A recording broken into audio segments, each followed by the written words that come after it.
How to restart a frozen iPhone. Hello everyone, welcome back into the channel. Let me go over it quick and easy on how you can restart frozen iPhone.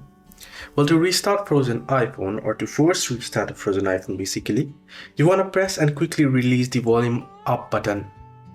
So you want to press and release the volume up button quickly, then press and quickly release the volume down button.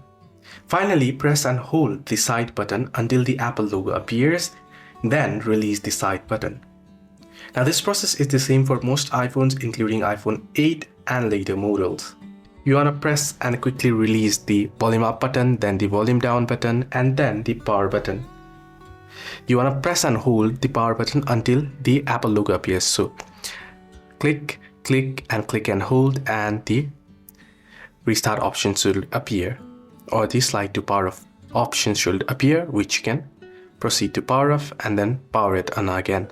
Hope this video helped you. Do like and subscribe as well.